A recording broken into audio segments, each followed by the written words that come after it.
what were they doing when they were baking matzah? They were singing psalms and baking matzah. And any other memories of any other holidays? Not so vague. No, not. I mean, we ate matzah at home, and Nanny baked all kinds of stuff, you know.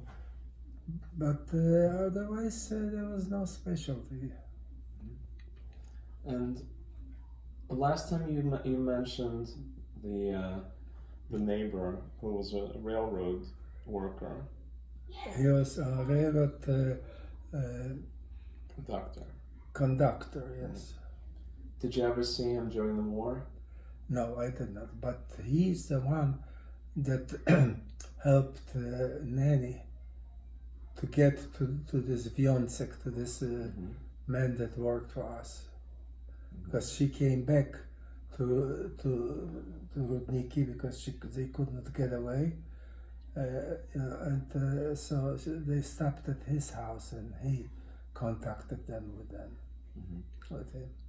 And were there any other non-Jews that you remember from before the war? No. Because once you said there was like a German...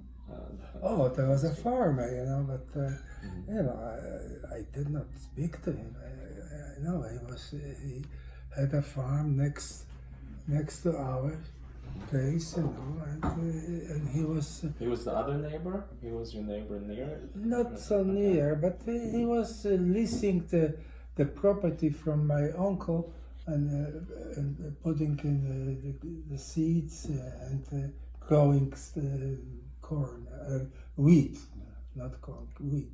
Mm-hmm. And did you ever see him? When did you see him? I saw him when he was working at on the farm. I mean, on the fields. Mm-hmm.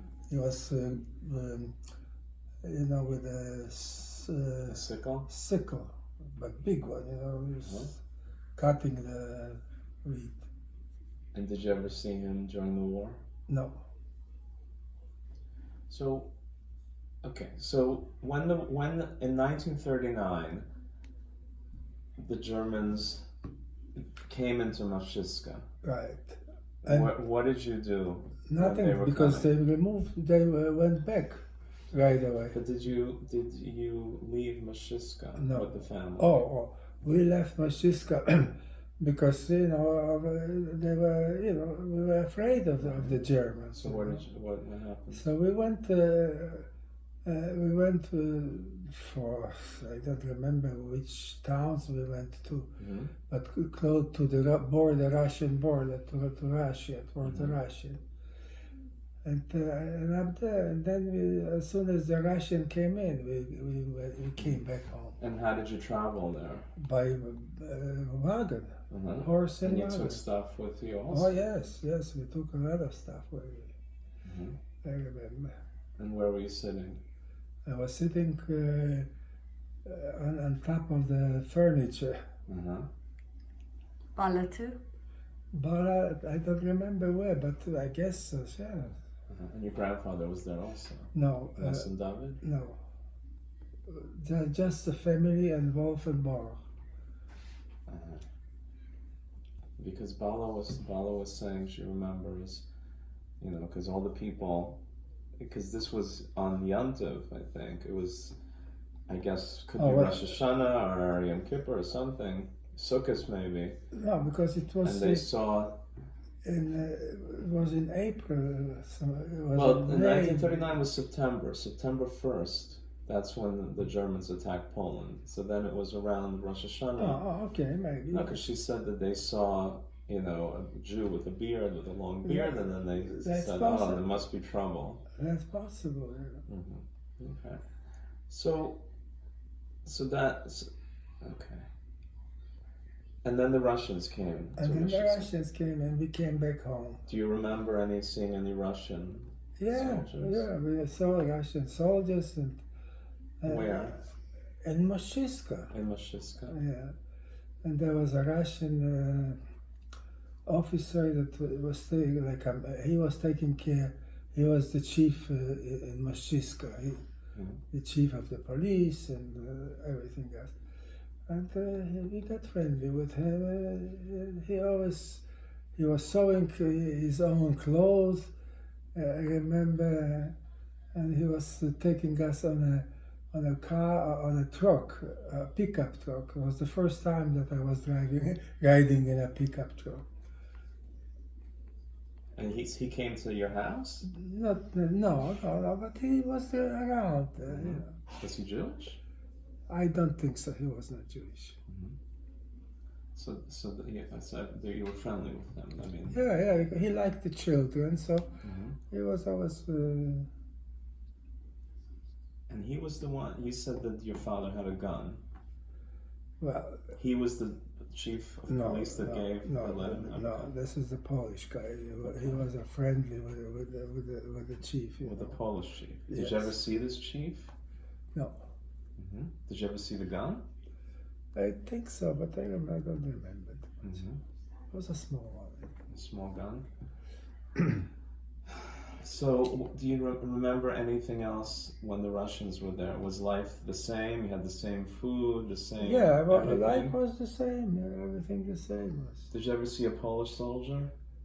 Yes, once we saw when they were going Retreating. there was a officer, a Polish young officer, stopped at our house. With a horse? Yeah, and then he gave him milk and other food to eat, and then he went, continued his journey. What was Shabbos like in your home? Shabbos, nobody was doing anything on Shabbos. They went to the synagogue. Friday night as well? Friday night in the synagogue, and Shabbos morning we went to the synagogue.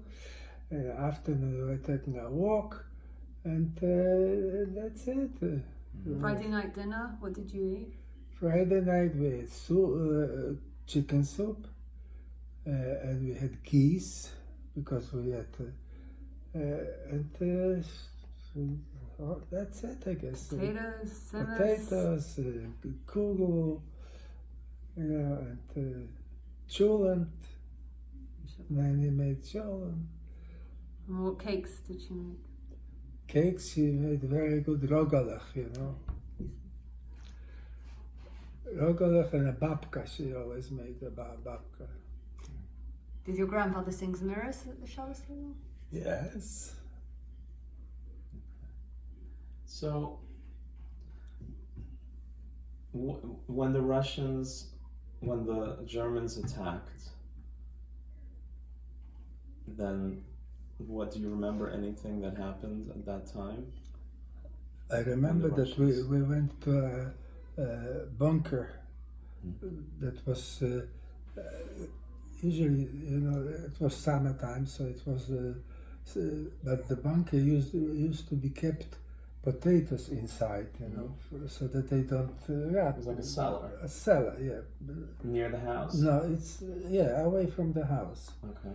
And we went there and we stayed there overnight because they were bombarding, they were shooting.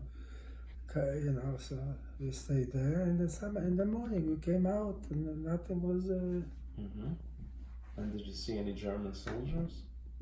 At that time, no. And did anything change when the Germans came? No, I mean it didn't change. Because in a short period of time we had to move to the ghetto, and the action was. Okay, but that was much later. Not too much later, It was maybe 2 weeks. So. It was right afterwards. Yeah. Right afterwards, they made an action, and people had to.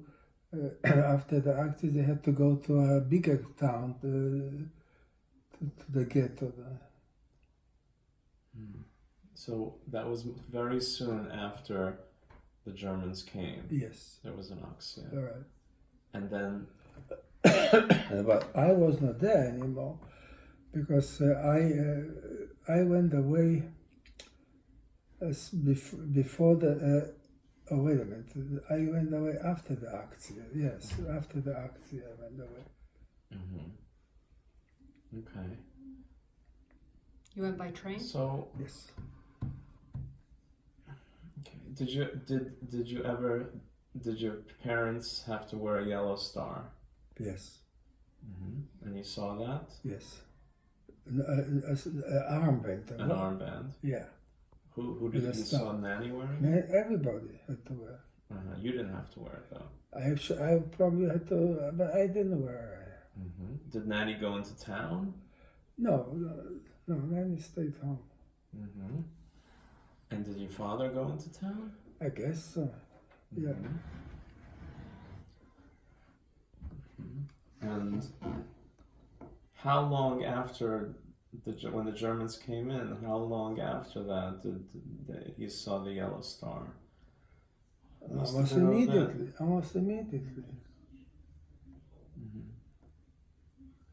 Okay. And when was the first time you saw a German soldier? German soldier I saw when he came to our house, and he took my Zayde, David. He sat him on a chair, and he took scissors and he cut his beard off. And was anyone else there? Nanny was there, I was there, and the German soldier he was a policeman, like, and a Polish neighbor that brought the German to us. Do you know this neighbor? I didn't know him, but he was working in the mill. And do you remember what happened then? Well, he cut his beard off, and then he left. And what did Nanny do? Nothing. Was Bala there? No, I didn't see. I don't remember. And did your grandfather say anything afterwards? What can he say? I don't know. Did he say Nothing. afterwards? Nothing. So then he didn't have a beard anymore? No. He had a beard, but cut off. And that was all right after the Germans came in? All of that happened right after? This happened before the Aktion. Before the Aktion. Yes. But I'm just trying to figure out the time between when the Germans came in and the Aktion. It was a very short time. It was 2-3 weeks maybe or so. All that happened in such a short time? Yeah. The Axe is when they collected the Jews. Yeah, they took them in the trains.